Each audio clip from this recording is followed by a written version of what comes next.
Hola chicos, ¿cómo están? Bienvenidos nuevamente. Muchas gracias por acompañarnos. Dichosa además de volver a compartir Sí, contigo, Marieta, de estas grandes conversaciones de tiempo de escena. Así es que, nada, hoy día con una gran compañía premiada nacionalmente y parece que internacionalmente también porque tiene muchas giras en el extranjero. Vamos a hablar con la compañía Bonobo así y es. de una trilogía bien interesante, ¿no? Claro, hay que señalar que esta compañía, sus obras como que le toman el pulso a lo que somos los seres humanos actualmente. Están llenas de extensiones de lo valórico, del ámbito moral, lo que pareciera que queremos ser y parece que no logramos ser muy bien. Así es. Y las puestas en escena también son, aparte de la dramaturgia, son de alto nivel.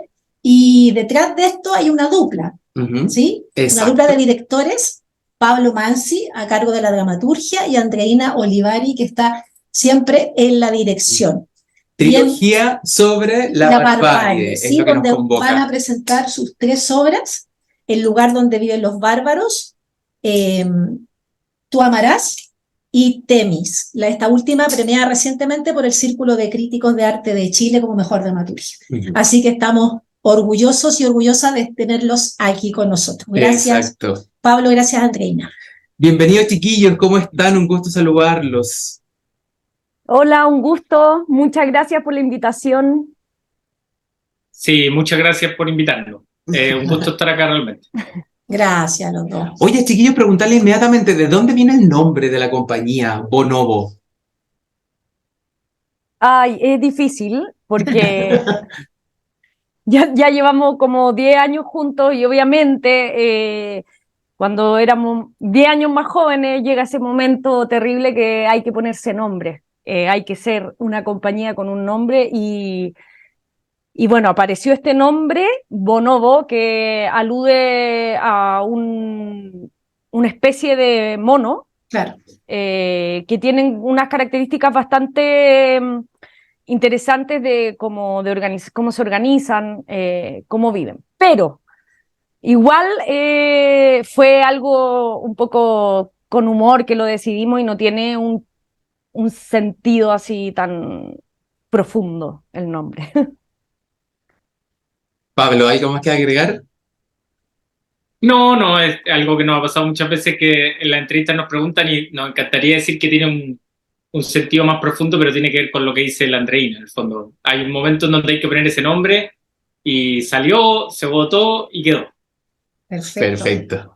Oye, vamos con el principio, porque como toda la historia, ¿cómo se juntaron? ¿Cómo se conocen ustedes? ¿Por qué decidieron formar esta compañía y hacer esta dupla de dirección detrás? Bueno, con Pablo yo estudié teatro, Ya, era compañero mío y evidentemente eso fue el momento en que yo conocí a Pablo y nos unimos en términos artísticos y amistosos, como muy profundamente. Y por supuesto cuando egresamos viene de nuevo la gran pregunta de, bueno, ¿qué hacemos? Y fue cuando quisimos hacer la primera obra. Pablo siempre incursionó en la dramaturgia éramos estudiantes y hacíamos los ejercicios de actuación juntos, etcétera. Y de ahí que surgió esta idea y quisimos llamar a compañeros y compañeras que más o menos están en nuestra misma generación, algunos de la escuela donde estudiamos y otros que estudian en la Universidad de Chile. Y ahí como que uno se conocía y fue como una apuesta a trabajar juntos y proponerles un tema y un problema. Hace 10 años ya cumpliendo, ¿no? Sí, Mucha agua ha pasado, supongo que bajo el puente. Cuéntenos un poco como de esta anecdotario durante el tiempo. ¿En algún momento han decidido separarse o algún momento han decidido como continuar y seguir la pelea a pesar de la adversidad? ¿Qué ha pasado durante estos 10 años? pucha, o sea, creo que la introducción que hiciste está súper buena porque en el fondo eso es. Yo diría que el tema es que es un trabajo muy inestable, muy precario, eh, y no solo para nuestra compañía, sino evidentemente para todo el gremio. Y en ese sentido hemos tenido que replantearnos muchas veces los modos de producción, las formas de pensarnos justamente, porque claramente las existencias de vida también cambian cuando eres una persona con 24, 25 años. Los bárbaros deben haber tenido como 25, 26 por lo menos, probablemente cuando la estábamos haciendo. Y obviamente mi vida también ha cambiado y así me imagino también la de mis compañeras, compañeros. Entonces el tema es que para toda la gente que ha estado en la compañía es un desafío bien grande, repensarnos todo el tiempo. Muchas veces también necesitan información del grupo y muchas de las decisiones del grupo se toman en conjunto, y reunir a 10 personas que están generalmente con muchas cosas, porque como toda persona del rubro tiene que estar tratando de sacar como 6 trabajos a la vez para lograr sobrevivir. O sea, en el fondo, no sé, alguien que hace clases probablemente en teatro, si quiere empezar a que eso genere, qué sé yo, la posibilidad de vivir para las personas que, qué sé yo, que además han tenido hijos, es un tema. Entonces, creo que es como un trabajo en el que tienes que estar permanentemente replanteándote muchas cosas en los términos de producción, más que tanto en los términos artísticos. A veces ni siquiera uno alcanza a decir como ya, bueno, pareciera ser como un lujo a veces poder decirse, ahora sentémonos a pensar cómo nos vamos a replantear, qué sé yo, el futuro de la compañía en términos artísticos. En general es mucho más estar lidiando con esta realidad. Ujú. Eh, Me gustaría que aparte del ser compañero de curso, el ser amigo y todo, imagino que tenían cosas que decir o algo que manifestar o poner como el dedo en algún lugar social. ¿Cómo iba eso? ¿Por dónde? Mira, yo creo que, claro, aparte de ser amigos, compañeros, yo creo que hay algo que estaba inconscientemente en este grupo y en muchas otras personas, que yo creo que algo que nos une muy, muy evidentemente es que somos todos como hijos de esta llegada de la vuelta a la democracia. Somos personas que crecimos toda nuestra infancia, adolescencia, en toda la década del 90, llegando al 2000, y yo creo que de manera inconsciente e inevitable, este grupo finalmente está pensando en eso, en como en una sensación de esa promesa de democracia que por alguna razón sentimos, bueno, por muchas sentimos que no llegó esa promesa, y, y que de alguna manera quisimos escabullir en ese problema de esta democracia chilena y lo que había debajo de esa promesa. Pablo,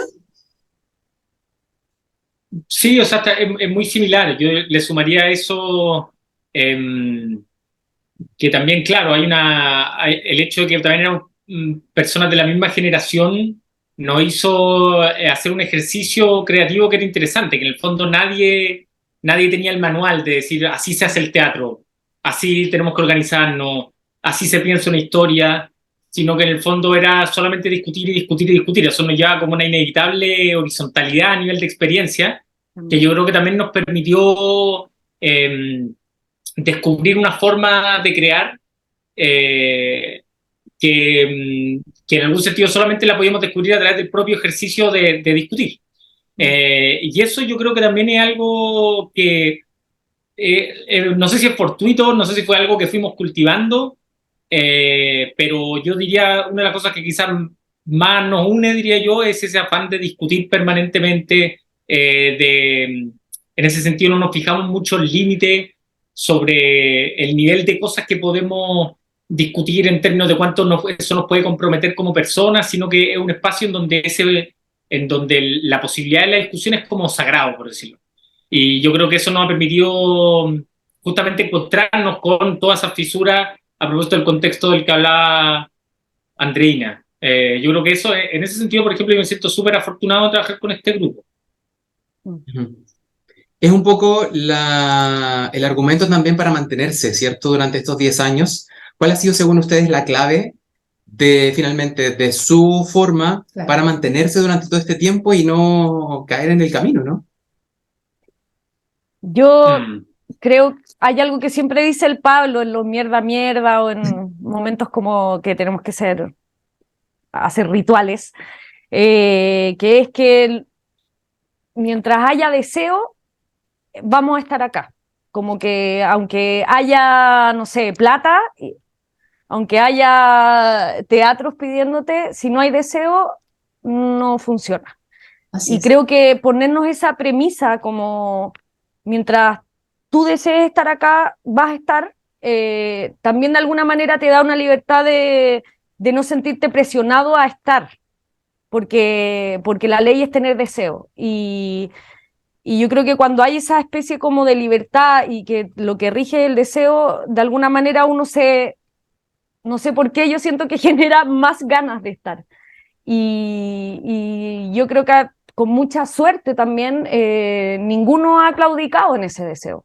Y lo tratamos de recordar siempre, cada vez que estamos trabajando y como sabemos que esa es nuestra premisa, nos preocupamos de decirnos siempre por qué estamos acá haciendo esto, que es tan difícil y bla, bla, bla. Y todos llegan como a la misma respuesta, porque quiero, sencillamente porque quiero. Ujú. Creo que eso es... Sí. Sí, eso quizás tiene una... que también muchas veces lo discutimos con la compañía, que eso, claro, es como un poco nuestro... es lo que nos ata a esto, pero al mismo tiempo es también una especie de condena, porque por otro lado, esto también oculta Sí, po. justamente la otra parte, que es que nos encantaría que no fuese solo el deseo, sino que además esto fuese un trabajo mucho más estable en donde también podríamos tener otras cosas que nos mantienen ahí.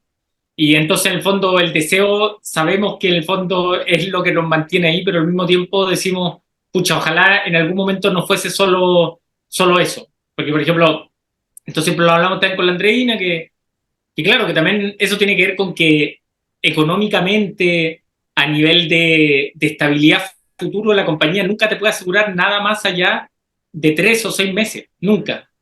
Entonces no hay manera de decirle a alguien, qué sé yo, a otra pega o lo que sea, como, no, tú tienes que estar acá porque hasta el contrato, no, esta compañía no te ofrece, no te puede ofrecer nada de esas cosas. Entonces solamente te podemos ofrecer esa otra parte que oculta justamente toda la precariedad de la realidad a la que nos enfrentamos. Entonces es Pero una no es que situación la súper... oculte, No, sí, sí, sí, estoy de acuerdo. tan negativo.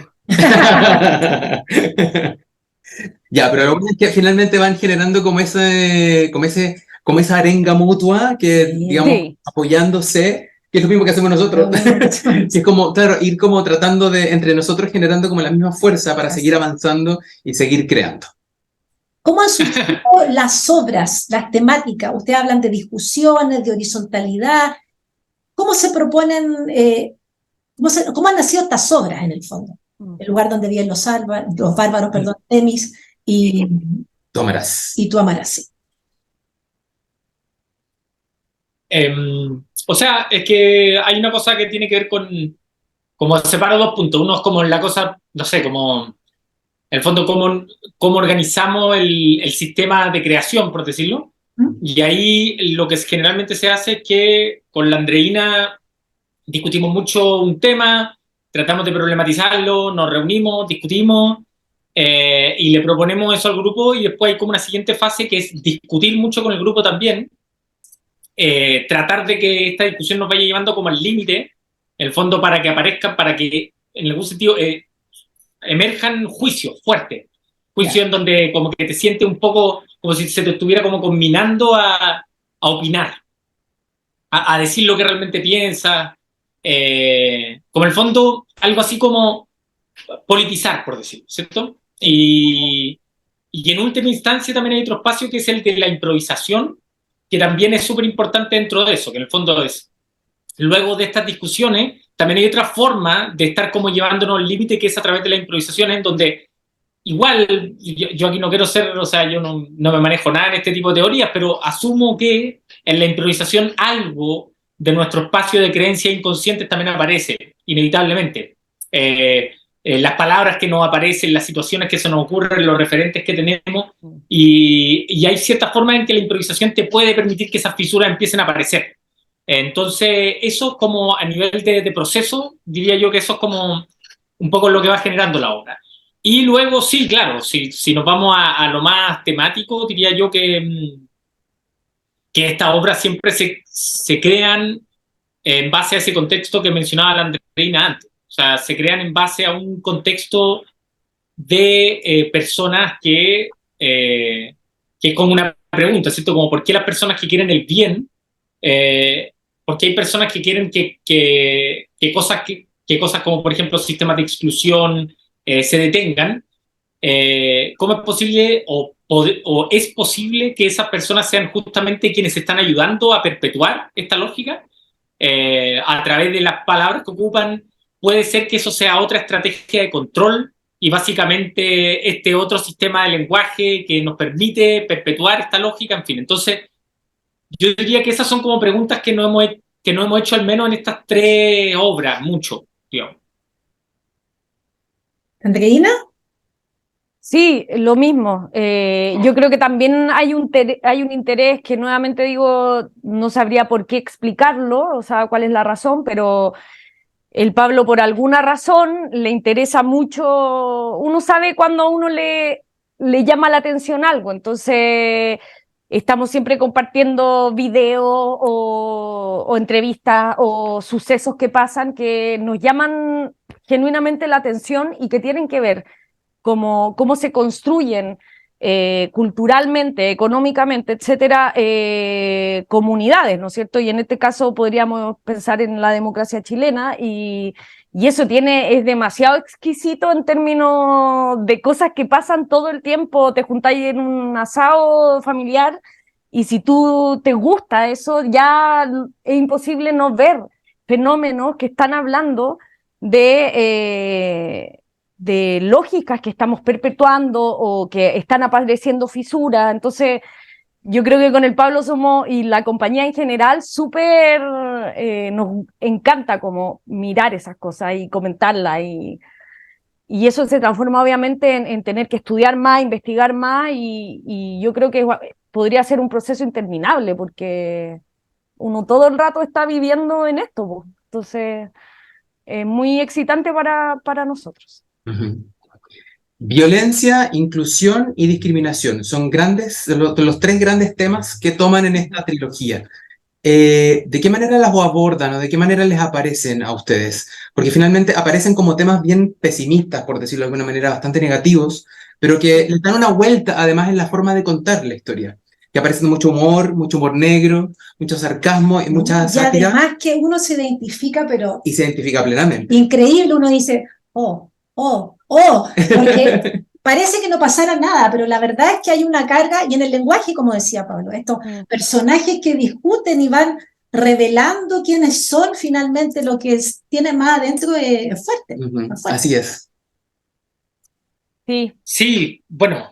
Perdón, dale, Andrea. No, dale tú. Yo ya acabo de hablar. Bueno. Sí. Ya, y ahora ¿qué iba a decir yo? No, Bueno, sí, en el fondo yo estoy de acuerdo con lo que ustedes están diciendo. Y, a ver, quizá con la Andreina hemos discutido mucho sobre algo que tal vez desde lugares distintos, pero tenemos un interés muy, muy fijo sobre ciertas cosas. Y yo diría que hay una fijación con las dinámicas de paternalismo, de buenificación, en el fondo, que le han puesto ese nombre a eso, que es como en el fondo, podríamos decir, como qué cosa fue más útil en la construcción del salvaje, por ejemplo.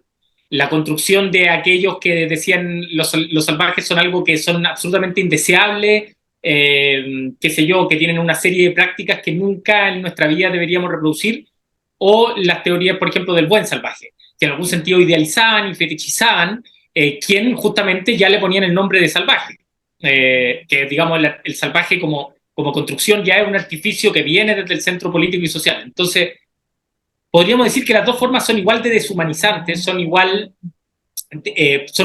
pueden estar construyendo las mismas lógicas de construir justamente a alguien subalterno, alguien que está por debajo, alguien que jerárquicamente yo tengo que considerarlo como alguien que debo controlar, dominar, en fin. Entonces, quizá por habernos criado en ese contexto democrático hay algo que creemos intuitivamente tal vez, pero que en el fondo toda esa dinámica de la transición, y esto también se ha discutido mucho con la compañía, digamos, que gran parte de la nueva narrativa democrática del proceso de transición fue una dinámica que también intentaba controlar los antagonismos sociales, intentaba en algún sentido disiparlo y transformar el diálogo en algo que también estaba como algo muerto. En el fondo, cuando se decía como vamos a dialogar, parecía que era todo lo contrario, a encontrarse con una otredad legítima, digamos, sino que era vamos a controlar esto y lo vamos a controlar dentro de nuestra caja, por decir, dentro de nuestra caja de pensamiento. Y esto es lo mismo, en el fondo es preguntarnos, ¿es posible que la narrativa creada en las democracias liberales sea justamente otra forma nuevamente de Control, claro. de control, de disipar antagonismo? No se está haciendo justamente lo contrario con grupos excluidos, que se le está intentando como despolitizar, se le está intentando transformar solamente en víctimas, en buenos salvajes. Y eso es algo que nos interesa mucho discutir y que obviamente es incómodo, es problemático, no es algo fácil de discutir. Entonces, obviamente, por lo mismo nos demoramos mucho, porque en la compañía hay pensamientos súper distintos, en fin. Disculpe, es un poco larga la respuesta, pero tiene que ver. Perfecto. Excelente, muy digno de poder como desmenuzar Exacto, sí. y escuchar. Andreina. No te preocupes. No, y para no repetir lo del Pablo, yo quizás me paso más a esto que tú hablas como que trabajamos con el humor o con la ironía o como casi un poco el absurdo. Y yo creo, y ahí estaba pensando, yo creo que viene, que es una consecuencia de que nosotros al querer trabajar en la construcción de la otredad, de alguna manera hay una decisión de trabajar cómo se construye esa otredad. Entonces la representación aparece desde esas personas que sujetamos esta democracia, que sujetamos estos valores liberales, que sujetamos, etcétera, y no aparece tanto esa otredad representada, como casi que no aparece en las obras. Son entonces los ciudadanos, las ciudadanas que sostienen esta democracia tratando de hablando sobre esa otredad. Y yo creo que eso es muy chistoso, po. Porque ir a un asado de unos primos, ir a la pega, hablar con colegas, y yo creo, y además también tiene que ver con quiénes van al teatro, ¿no es cierto? También yo creo que eso produce un poco de humor, y además en la compañía de verdad que nos movilizamos a partir del humor que nos da risa a nosotros nomás. Pero hay una necesidad de estar constantemente un poco tirando un chiste o algo así, y ahí se cuela evidentemente en las obras. Claro, y es como en la vida misma, es Tal como cual. la vida misma, tal como dice Andreina, cuando uno empieza a detectar sus contradicciones en un discurso que uno tiene bastante armado y lo conversa y de repente Sí. se cuela la contradicción, lo extraño, Ajá. Sí, por eso son tan punch las obras. Produce una gran duda, pero también risa, ¿no? Claro, por supuesto, porque uno se está viendo, ¿no? Tal como dice la Carolina, es lo que uno ve en las discusiones. No quiero hacer spoiler, pero protocolos de inclusión y de no discriminación hay en todas partes. Ahí van a ver cuando terminen la trilogía dónde está eso. Cuando vayan a ver toda la trilogía. Tal cual. Hay un elemento griego por ahí que aparece, ¿no? ¿Por qué se metió eso, o se coló, digamos, este asunto? Bueno, hay dos cosas, yo creo que son bien importantes. Una es que al menos dentro de la cultura occidental, la experiencia de Atenas es siempre mencionada como una experiencia también de la democracia, un poco como fetiche, o sea, en el fondo como una especie de idealización total del diálogo democrático, pero que en el fondo si empezamos a hacernos preguntas sobre cómo se vivía esa democracia, quién eran las personas que participaban, nos encontraríamos que era un proceso al menos discutible en miles de puntos, y que también operaba como formas de control hacia lógicas de violencia que estaban presentes en la política. Eso por un lado. Entonces, en algún sentido era una forma como de fetichizar ese lugar idealizado y decir como, miren, esto que siempre ha sido como algo que decimos como esto incuestionablemente deseable, podríamos decir, no, desde ese primer segundo esto ya era problemático, y no es que tengamos que desecharlo, sino que en el fondo tenemos que justamente discutirlo, repensarlo, en fin. Y Y en segunda instancia, bueno, también está una cosa, podríamos llamarle más en el lugar del mito, que es la construcción del salvaje también. Claro. En el fondo, habían grupos que eran denominados bárbaros en ese contexto, digamos, por ejemplo, en el contexto de Atenas, pero había además una creencia en otro tipo de bárbaros que eran bárbaros mitológicos, y se tenía un miedo real a la existencia de esos bárbaros. No era que fuese como algo que la gente lo ponía en el lugar de la mitología. Bueno, por supuesto estoy haciendo una generalización, pero digamos, hay teorías que dicen que en el fondo se creía que literalmente iba a haber una invasión de cíclopes, sátiros, en fin. Entonces, en esa construcción nos pareció que había algo esencial. Es decir, siempre ha habido una mitología del salvaje que nos hace sentido para la ciudad que queremos construir, para las lógicas de opresión que queremos construir. Entonces, justamente, por ejemplo, hoy día en otra entrevista con la Andreina hablábamos de algo parecido. En el fondo es como cuando se discute a veces el tema de inmigración, habría que preguntar cuánto de mitología hay, ¿cierto? Es decir, cuánto estamos rellenando con esa imaginación y queremos al encontrarnos con ese tipo de grupos que vengan a rellenar la experiencia de ese salvaje, de ese artificio salvaje que yo creé en mi cabeza. Oye, antes que se nos vaya ya el tiempo, Sí. Andreina, quiero preguntarte con qué vamos a partir en esta trilogía. ¿Cuál es la primera obra? ¿Dónde y cuándo? ¿Coordenadas? ¿Y con qué nos vamos a encontrar? Todo junto. Ya, partimos el 30 de marzo a las 8:30 en Matucana 100, Centro Cultural Matucana 100, al lado del Metro Quinta Normal. Sí, es claro. Comprar los tickets por la página del teatro, matucana100.cl, hasta el 22 de abril, y partimos con Donde viven los bárbaros, que fue nuestra primera obra. Eso. Pablo, un resumen, perdón. ¿Con qué siguen? Después seguimos con Tú amarás. Que, bueno, es que, ¿verdad? Si le contamos de qué se trata la obra, perdemos todas, pero... Fechas, No, Pablo, fechas. coordenadas nomás. Fechas, coordenadas. Es que... El Pablo puede hablar mucho. Sí. Es que las coordenadas las tenía anotadas, perdón, es que me voy a morar y siento que voy a hacer guatear esta Sí, dinámica te del fuiste show. bien. No te preocupes. Tranquilo. Esta es una conversación Esto es internet, es distinto. distendida, no te preocupes. Pero tenemos súper. un fin de semana de Donde viven los bárbaros, ¿Ya? 2 fines de semana de Donde viven los bárbaros, luego un fin de semana de Tú amarás, y luego un fin de semana de Temis, de miércoles a domingo. Miro para allá Sí. porque están mis compañeritos de la Perfecto. compañía que van a ensayar y me están Muy bien. diciendo.